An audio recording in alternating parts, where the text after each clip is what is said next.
제5장 우주에서 눈물을 흘리면 어떻게 될까? 2021년 7월 1일 소행성 포획 미션 1일차 맵 메커천. 아, 빌리, 지저스. 대체 아침에 뭘 먹었기에 떠다니는 토사물 덩어리에서 정어리 비린내가 나는 거야? 브라질, 영국 말라깽이 같으니라고. 소행성 포획 미션 2일차. 페덱스 1, 2, 3호기는 모두 안전하게 우주로 올라갔다. 2호기에 신민준과 아이오타 꾸미가 구토를 심하게 하느라 조금 문제가 있었지만 말이다. 둘 다 초짜 우주인이라서 내심 걱정했는데 그 정도면 다행이었다. 무사히 지구 궤도에 안착한 왕복선들은 지구를 몇 바퀴 돌면서 지구 궤도 탈출 속도인 초속 11.2km 이상으로 속도를 끌어올렸다. 그 다음 나란히 궤도를 빠져나와서 편대를 이뤘다. 마리아, 편대라지만 우리는 지금 각각 수십 킬로미터 이상씩 떨어져 있는 상태다. 우주에 올라오자마자 남자끼리 팔짱을 낄 만큼 가까이 붙어 있어야 할 이유는 딱히 없다. 이 정도면 우주에서 적당하게 거리를 둔 것이라고 생각한다. 그리고 비행이 안정돼가면 서서히 편대의 간격을 좁혀갈 예정이다. 여기까지가 어제의 일들이다. 그리고 오늘 오전까지 푹 안정을 취했다. 이쯤이면 뉴스 인터뷰나 대통령과의 통화 어쩌고 저쩌고 하는 판에 박힌 일과는 왜 없었느냐고 물어보는 사람도 있을 것이다. 우리는 지구 최초로 소행성을 포획하러 나선 위대한 도전자들이 아닌가. 이런 일과가 첫째 날에 없었던 까닭은 전적으로 구도 때문이었다. 우주인들의 60% 정도가 우주 멀미를 경험하기 때문에 우주로 올라온 우주인들은 TV에 나설 형편이 못 된다. 우리 아이언맨을 좋아하는 어린이들의 슈퍼히어로들인데 그런 거를 볼 수 없다. 초짜들만 멀미를 겪는 것은 아니다. 나도 겪었다. 이번만큼은 무사히 넘어가나 싶었는데 빌리는 우주에 나와서 신이 났는지 열심히 꼼지락꼼지락거리면서 무중력 해임을 치고 다녔다. 여기까지는 참을만 했다. 초짜들이란 다 그런 거니까. 그러나 빌리의 배영은 내게 문제가 됐다. 빌리의 얼굴이 거꾸로 된 채 내 앞에서 둥둥 떠다니자 순간적으로 방향 감각을 잃어버렸던 것이다. 덕분에 나는 왕복선이 핑글핑글 도는 느낌을 받으면서 구토를 하게 됐다. 오늘 오전에 겪었던 내 느낌을 한마디로 표현하자면 이러했다. 으액. 오늘 저녁에는 70년대 아폴로 우주선 시대처럼 우주 생방송이 예정돼 있다. 우주를 배경으로 한 예능인 셈이다. 잔뜩 들뜬 모습으로 꺄 보이시나요? 저기 UFO가 지구 궤도를 돌고 있군요. 노란색의 작은 방울들이 엄청난 속도로 이런 지성 빌리가 소변을 우주에 투척한 거였군요. 대략 이딴 식으로 진행해야 할 것이다. 이런 우주인 맙소사. 뭐 어쩔 수 없다. 이게 다 돈인데. 돈에는 국조도 명예도 이유도 없다. 단지 필요에 의한 수요만 있을 뿐이다. 나는 인류 역사상 가장 많은 돈이 필요한 남자다. 그것이 내가 그런 우스꽝스러운 우주쇼 프로그램에 출연한 이유다. 오늘은 페덱스 1호기가 방송 날이었고 내일은 3호기, 모레는 2호기 순으로 방송이 잡혀있다. 광고가 끝나자 미국인의 얼굴이라 불리는 아나운서 존 굴드가 화면을 향해 미소를 지었다. 그는 평범한 소파에 편히 앉아 자신감이 넘치는 자세로 다리를 꼰 채 앉아 있었다. 그는 아나운서의 대표적인 표정 연기들 중 하나를 선택했다. 굉장히 흥미로운 것을 바라보고 있는 표정. 아나운서들의 대표적인 표정들은 다음과 같다. 진지함, 안타까움, 고발하는 심정, 흥미롭고 신비로움, 희망을 주는 밝은 표정. 그의 뉴스의 내용에 따라서 대략 이 정도의 표정 연기 목록 가운데 한 가지를 선택하곤 했다. 그러고 나서 프롬프터에 쓰인 글을 잘 읽으면 좋은 아나운서가 될 수 있는 것을 잘 알고 있었다. 중요한 것은 상황에 맞는 표정 연기와 그에 걸맞는 목소리 톤이 조절이었다. 그는 이런 기술들을 완벽하게 습득하고 이해했기 때문에 미국인의 얼굴이라는 애칭까지 얻었다. 오늘 그의 표정은 사본이었다. 안녕하십니까 시청자 여러분. 미국인의 아름다운 밤의 진행을 맡은 존 굴드입니다. 오늘 날씨가 상당히 더웠는데요. 여러분들께서는 어떠셨는지 궁금합니다. 조금 전 광고 속의 화성인도 무척이나 더웠는지 콜라를 벌떡벌떡 마시더군요. 저렇게 탄산음료를 마시고 우주 공간에서 트림을 하지는 않을까 걱정됩니다. 무중력 공간에서 트림으로 추진력을 얻으면 위험하니까 말입니다. 그는 유쾌하게 시청자들의 주목을 이끌었다. 존 굴드는 방청객의 웃음소리가 먹기를 기다린 후 말을 이었다. 오늘은 흥미로운 시간이 되실 거라 확신합니다. 어제 T그룹에서 소행성을 포획하겠다고 우주 왕복선 세대를 띄워보낸 사실을 잘 알고 계실 겁니다. 그래서 그분들이 너무 멀어지기 전에 인터뷰를 진행해 볼까 합니다. 오늘은 먼저 페덱스 1호의 맷 맥거천 씨와 빌리 맥 씨와의 인터뷰를 진행하겠습니다. 기술이 발달했다지만 영상이 조금씩 끊기거나 늦어질 수도 있습니다. 그가 검지를 치켜세우며 다시 말을 이었다. 그러나 채널을 고정하십시오. 왜냐하면 내일 직장에서는 이 이야기가 대화를 주도하게 될 확률이 높으니까 말입니다. 바로 인터뷰 진행합니다. 페덱스 1호, 페덱스 1호 들리십니까? 여기는 지구의 방송국입니다. 들리시면 응답 바랍니다. 페덱스 1호 응답하라. 2초가량의 짧은 침묵이 이어진 후 왕복선의 내부 모습이 화면에 나타났다. 그러나 화면은 텅 빈 조정실의 모습이었다. 침묵이 이어졌다. 방청객이 술렁이기 시작했다. 화면에는 계속 아무런 움직임도 나타나지 않았다. 정적이 이어졌다. 능숙한 아나운서인 존 굴드도 예상하지 못한 일이다. 그는 당황스러웠는지 입을 굳게 다물고 눈알을 굴리며 상황을 살폈다. 그는 현장의 스태프에게 어깨를 으쓱하면서 어떻게 된 상황인지를 물었다. 그때 화면의 양옆에서 둔둔 떠다니는 발 한쪽과 얼굴 하나가 화면의 중심부를 향해서 서서 날아오기 시작했다. 서프라이즈! 우주에서 온 첫 음성이 스튜디오에 크게 전송됐다. 존 굴드 씨, 그 멘트가 마음에 듭니다. 출연하고 싶지 않게 만드는 대사였어요. 세상에, 우주 상황실에서나 쓰일 대사가 방송에 써 나오다니요. 시청률 떨어지는 소리가 여기까지 들려옵니다.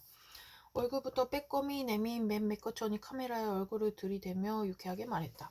이어서 발바닥부터 화면에 등장했던 빌리 맥이 공중제비를 한 바퀴 돌면서 조종석에 참석하는 묘기를 보여주며 지구에 인사말을 건넸다.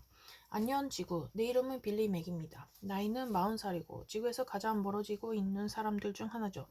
저는 지금 변비에 걸렸습니다. 만성 변비인데 이게 우주비행사 선발 과정에서 좋은 평가를 받았답니다. 우주 비행사를 꿈꾸는 분들 참고하시길.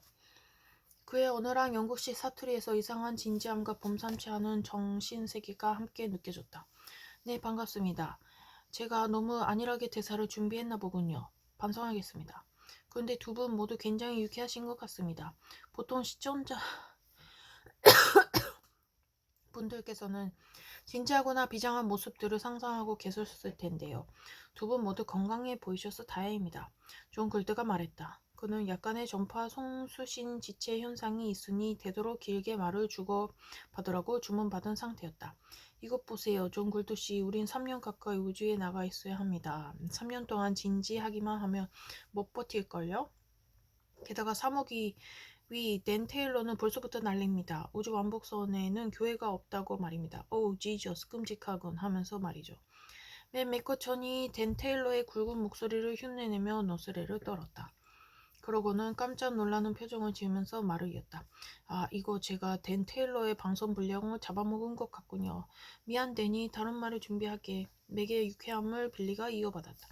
야, 끔찍한 거 오늘도 네가 토했다는 거지. 설마 매일같이 토하는 건 아니겠지? 그가 코를 부여잡으며 말을 이었다. 더럽게. 이에 맥이 반박했다. 이봐, 그건 잠깐 멀미를 느껴서 그런 거고 너야말로 소리를 오염시키지 마. 적막한 우주에서 귀를 오염시키는 게 누군데 그래. 취미생활은 인정하지 마. 왜 내가 독서할 때만 골라가지고 소리를 지르는데? 그가 손으로 귀를 덮으며 말을 이었다. 네 기타 소리도 정말 최악이야. 그러자 빌리가 반박했다. 독서에는 음악이 필요한 법이지. 오히려 내게 고마워해야지. 이 토쟁이 자식아. 하하하. 두 분의 유쾌한 모습은 뭐랄까 리얼리티 시트콤을 보고 있는 것 같군요. 두 분 사이가 좋아 보이니 다행입니다. 존 굴드가 강하게 박수를 한 번 치면서 분위기를 전환했다.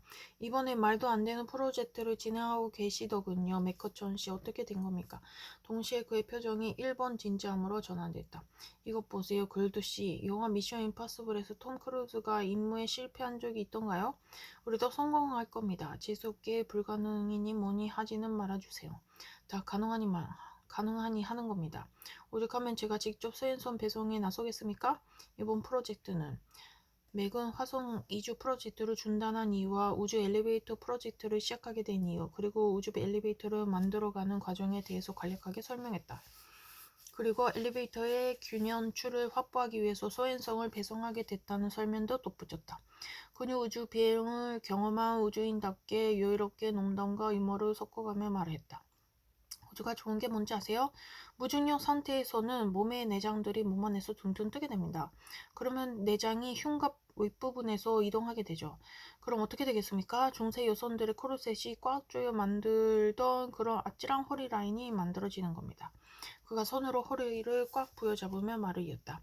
단점은 얼굴이 좀 붓는다는 겁니다. 우리는 그런 현상을 추파춥스가 됐다고 표현하죠. 우주는 여성 친화적입니다. 우주로 놀러오세요. 반면 빌리 맥은 설명하는데 약간의 어려움을 느끼는 듯했다. 느릿느릿한 말투로 설명하다가 번번이 말문이 막혔기 때문이다. 그는 나름대로 농담을 섞어가면서 말을 이으려고 했으나 그가 잘 되지 않았다. 그가 쓰려고 하는 단어들이 반성형으로 부적합했기 때문이다. 단어 선택에 어려움을 느끼기 때문에 그의 눈썹이 자연스럽게 찌푸려지곤 했다. 그러나 천문학자답게 소행성에 접근해가는 과정에 대해서는 조목조목 설명을 잘 이어갔다. 왕복선의 속도와 이동 거리를 계산해서 소행성의 궤적을 찾아가는 과정, 그리고 소행성을 지구로 가지고 오는 원리에 대해서 간략하게 설명했다. 하지만 어려운 설명을 쉽게 표현하려고 할 때마다 비속어들이 조금씩 새어나오는 것은 어쩔 수 없었다. 두 분의 유쾌한 설명 잘 들었습니다. 굉장히 흥미로운 방법으로 소행성을 배송해 오시는군요. 소행성을 살살 달래가면서 궤도를 수정한다는 설명은 정말 인상적이었습니다. 존 골드가 이번에는 5번, 희망을 주는 밝은 표정을 선택해서 말을 이었다. 지금부터는 영국의 우주 비행사인 빌리 맥시의 집으로 연결하겠습니다. 빌리, 가족들이 기다리고 계셨어요. 화면이 연결되자 리포터가 그의 집에서 가족들을 소개했다. 그의 노부모님과 젊은 아내가 반갑게 손을 흔들며 나타났다. 노부모는 우리가 네 아내를 잘 돌볼 테니 걱정하지 말거라. 영국인 특유의 개척 정신을 잊지 말고 돌아오렴. 네 집 아들인지 참 잘생겼지요? 우리 아들이 매우 잘함섰지만 걱정도 됩니다. 하고 말하며 눈물을 흘렸다. 리포터는 노부모님들의 인터뷰와 전화 연결을 마치고 그의 젊은 아내의 인터뷰를 진행했다. 아내 역시 벌써부터 자기가 그리워요. 내 생각이 날 때마다 노래해서 그 노래를 지구로 전송해줘요. 벌써부터 당신의 노래소리가 그리워. 몸 조심해야 해요. 알겠죠? 오늘은 맨체스터가 리버풀을 이겼어요. 메롱. 우리 괴짜 박사님 사랑해 같은 말들을 빌리에게 전했다. 20대 중반으로 보이는 젊고 아름다운 아내의 모습에 시청자들의 반응은 뜨거웠다. PD는 프롬프터를 통해서 프로그램 홈페이지에 난리가 났다고 존 골드에게 알렸다. 존 골드는 시청자들의 관심을 놓치지 않았다. 맷 부인, 한번 일어나셔서 남편에게 응원의 메시지를 보내주세요. 남편에게 아름다운 모습을 보여주십시오. 그 모습을 오랫동안 떠올릴 수 있게 말입니다. 아마 큰 힘이 될 겁니다. 빌리 아내는 잠시 머뭇거리더니 노부모님들의 권유로 폭신한 의자에서 서서히 일어섰다. 그러고는 환하게 웃으며 화면을 향해 손을 흔들었다. 그녀의 밝은 표정과 행동에는 20대만의 아름다움이 고스란히 담겨 있었다. 그녀는 허리에 손을 얹고 몸을 한 바퀴 돌리더니 손키스를 화면에 날렸다.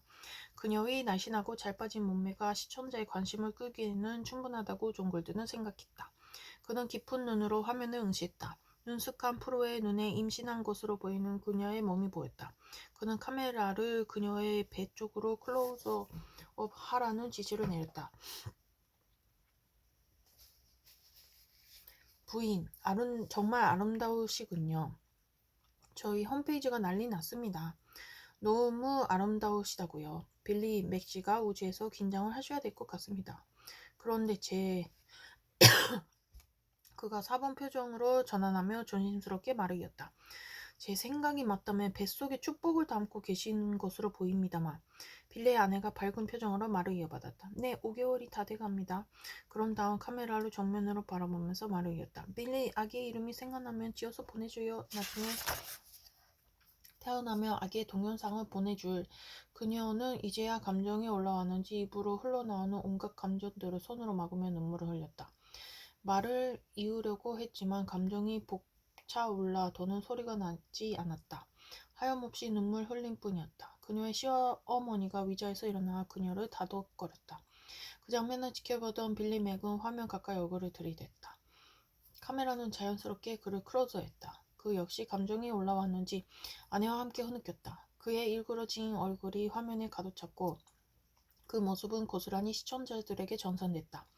시간이 지날수록 그의 흐느낌은 점점 고조돼 오열로 변해갔다. 그의 눈물인지 콧물인지 모를 액체들이 작은 구슬 모양으로 조존실 안을 떠다녔다. 그 맑은 액체들은 이리저리 찌그러지고 합쳐지면서 점점 하나의 물방울로 뭉쳐갔다. 물방울이 빌리의 뒤편에서 점점 일그러져 갔다. 마치 빌리의 슬픔이라도 흡수하고 있다는 듯이. 지구에서 멀어져가는 사람들이 첫 메시지는 이렇게 마무리돼갔다. 그날따라 미국의 밤은 유난히 잔잔했다.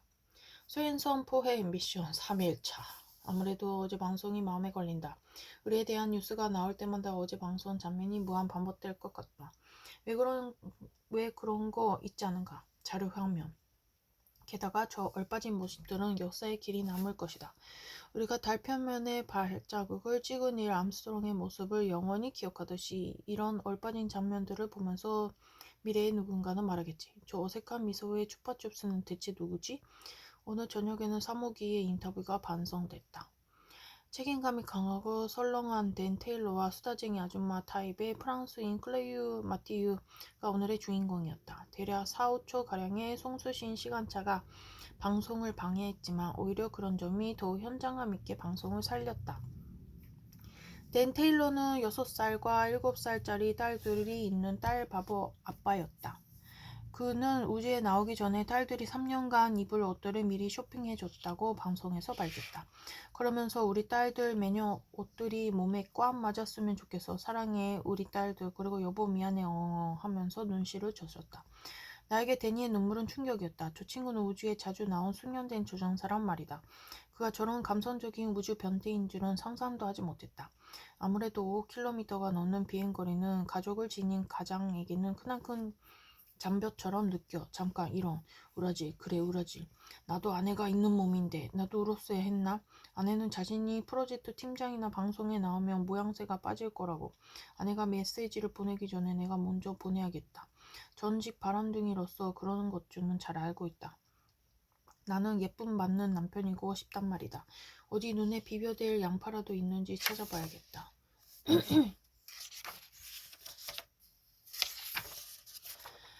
소행성 포획 미션 4일차. 눈을 뜨자마자 상쾌한 통증으로 하루를 시작했다. 중앙 데코의 벽면에 고정된 치친 주머니에서 빠져나오면서 나는 하루의 시작을 상쾌한 욕을 내뱉으며 시작했다. 농담이 아니다. 정말 그랬다. 눈을 뜨자마자 욕설을 퍼붓는다고 재수없게 생각할지도 모르지만 이는 아주 자연스럽게 몸에 반응해 나오는 소리다. 무중력 상태에서는 등뼈 마디마디가 벌어져 3~4cm 정도 키가 커지곤 하는데 이때 우주인은 척추에 우라질 통증을 느끼곤 한다. 무려 일주일 동안이나. 그렇다고 해서 거기가 늘어나는 것은 아니다. 궁금해하지는 마시길. 나는 빠르게 식사했다. 순전히 아내보다 먼저 영상 메시지를 보내기 위해서다. 아침 메뉴는 땅콩버터를 듬뿍 바른 또띠아였다. 이유는 따로 없다. 순전히 조리시간이 가장 빨라서였다. 나는 최대한 빨리 먹고 아내에게 보낼 영상 메시지를 찍어야 했단 말이다. 아내가 자신을 그리워하면서 엉엉 징징이 하지 않았다고 일장 연설을 하는 모습을 생각하니 입으로 들어가는지 코로 들어가는지 모르게 식사를 끝냈다. 내 아내의 단점은 말이 좀 길다. 물리학자답게 뭔가를 설명하려는 습관이 있다고나 할까? 아무도 사랑이라는 감정을 과학이론으로 설명하려 들게 분명하다. 그러므로 미리 예방을 해야겠다는 생각이 들었다. 난 정말 아내를 사랑하는 현명한 남편이다. 아침을 허겁지겁 먹는 소리에 잠이 깼는지 빌리가 일어났다. 여기서 일어났다는 말은 취침 주머니에서 애벌레가 탈피하듯 빠져나왔다고 생각하면 될 것이다. 나는 빌리가 주머니에 벨크로를 찍고 나오자 발사 카운트를 세듯 3, 2, 1 하고 마지막이 숫자를 셌다. 역시 예감은 틀리지 않았다. 빌리도 눈을 뜨자마자 우주 통증을 호소했고 나보다 욕설이 길었다. 빌리를 잠시 소개하자면 네, 이라고 할까. 왜 그런 놈들 있지 않은가. 뭐라고 딱히 거집어서 말하기 애매한 개짜 또라이들 말이다. 유쾌한 성격을 지녔지만 농담을 하는 방식이 조금도 삐뚤어진 놈이다. 남의 험담 개구를 주로 한다. 문제는 그런 농담을 하는 자신이 웃긴다고 생각하는 것이다. 뭐 그런 것만 빼면 별다른 문제는 없는 편이다. 예를 들어 기타 치는 걸 좋아하지만 노래는 형편없더라. 프랑스인 혐오주의자더라. 지독한 변비가 있다더라. 이기주의자의 말라깽이라더라. 영국식 심한 사투리를 쓰고 리버풀 관팽이더라 등이다. 험난한 요정이 되겠군. 나는 빌리에게 영상 메시지 찍는 것을 도와달라고 부탁했다. 그러자 빌리가 한다는 소리가 아내한테 보내는 거라고? 아내만 사랑한다고? 네가? 라고 여성 편력이 화려했던 나의 과거를 들먹이면서 비아냥거렸다. 나는 과거는 과거일 뿐이라고 대꾸했다. 물론 음란마귀 동영상은 제외다. 우주에서 야동은 소중하니까. 우리는 바로 촬영에 임했고 나는 빌리에게 일산적인 모습을 연기해달라고 부탁했다. 먹고 씻고 노래 부르고 하는 모습 말이다. 우리의 개짜 연기자는 어찌나 열정적으로 촬영에 임했는지 홀딱 벗고 물티슈로 샤워를 하려고까지 하는 투지를 보였다. 물론 나는 그에 걸맞는 투지로 그를 말려 했다. 내가 뜯어 말리자 그게 마음에 안 들었는지 빌리는 카메라에 손을 흔들며 이렇게 말했다. 안녕, 이거 메리한테 보내는 거라고 했지? 안녕 메리? 이런 상큼한 센스쟁이 같으니라고. 어쨌든 연사한 메시지는 유쾌하게 찍을 수 있었다. 물론 양파가 없는 관계로 징징징 못했지만 그래도 아내보다 먼저 찍어서 보내고 나니까 안심은 된다. 이제 아내의 사랑이 듬뿍 담긴 답장이 오기를 기다리고 있다. 그러나 시간을 봤더니 내일이나 돼서야 사랑스러운 답장을 받을 수 있을 것만 같다. 오늘 저녁에는 2억 2위 인터뷰가 있다. 신민준과 아이오 타쿠미의 차례였다. 나는 방송을 끝까지 보진 않았다. 이제는 우리가 꽤나 멀리 날아왔는지 서로 대화를 하려면 13초가량의 송수심 대기가 필요했다. 13초의 그 공백이 지루했다. 방송 내용도 전부 아는 얘기였다. 2호기엔 비밀이지만 그 시간에 나는 책을 읽었다.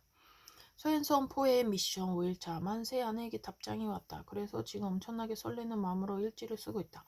어찌나 설레는지 선물 상자의 포장지를 뜯는 기분이 든다. 애교한 말투로 영상을 찍었으려나 아내는 센스가 있으므로 음감마기 동영상을 찍어서 보냈을 수도 있다. 검은 머리에 하얀 피부 그리고 극한 갈색 눈동자는 정말이지 섹시다. 지적인 섹시함이라고 할까? 늘어지는 재즈 음악을 배경으로 속이 살짝 비치는 나의 화이트 드레스 셔츠만 입고선 셔츠 아래로 아찔하게 미끄러지는 각선미를 선보이면서 단추를 하나하나씩 제발 이런 얼굴이 붉어지는군. 지금 바로 틀어보겠다. 맨미커천이 동영상을 틀지 않나가 화면에 나타나. 야, 이 금발의 머저리 같은 바람둥이 녀석. 너 일부러 그랬지? 어제 방송 말에 미국인이 없다고 일부러 마지막 날 편성을 잡았냐고. 개자식, 아시아인인 2명 그딴 식으로 대하다니. 아무리 시청률이 돈이라지만 어떻게 그럴 수 있어. 한국에서 사람들이 얼마나 기대했겠냐고. 말이야. 전파 송수기인 대기시간이 13초라니. 이런 우라지 열받네. 내가 왜 그런 생각을 못했을까. 물론 너는 그런 상황까지 예상했겠지. 돈 냄새 하나는 지구에서 가장 잘 맡으니 말이다. 야, 그렇다고 해서 어떻게 이럴 수가 있어. 우리나라도 돈 많이 냈다고. 이 머저리 자식아 어떻게 그래. 내가 이 프로젝트를 맡고 있는데 프로젝트를 확 뒤집어 버릴까 보다. 지금 지구에서 대략 300만 킬로미터 정도 떨어져 있지. 이 우라지 네 회사는 지금 내 손 안에 있어. 알아? 시청률 때문에 나를 배신하다니. 돈 때문에 나를 엿먹이다니. 내가 우리나라에 얼굴을 못 들겠다. 쪽팔려서. 너 이거 보면 바로 답장 보내. 나 정말 화나. 소행성 포의 미션 5일차 2. 어쩜 이렇게 욕을 하는 모습도 섹시할까? 남들은 어떻게 볼지 모르겠지만 이런 모습이 내가 그녀를 사랑하는 이유다. 참고로 어제의 편성은 나하고는 상관없다. 물리학자인 아내도 예상하지 못했던 부분을 내가 어떻게 예상했겠는가. 정말이다. 방송국의 편성국에서 그렇게 정했겠지? 편성에 따라서 들어오는 돈이 달라지니까. 이럴 때가 아니다. 아내는 메시지 확인 시간, 그리고 재정손 시간까지 고려해서 나를 몰아붙일 것이다. 얼른 답장을 보내야겠다. 아, 나 원참 우라지게 떨리는군. 지구의 모든 남편들이여. 힘내자고. Thank you for listening.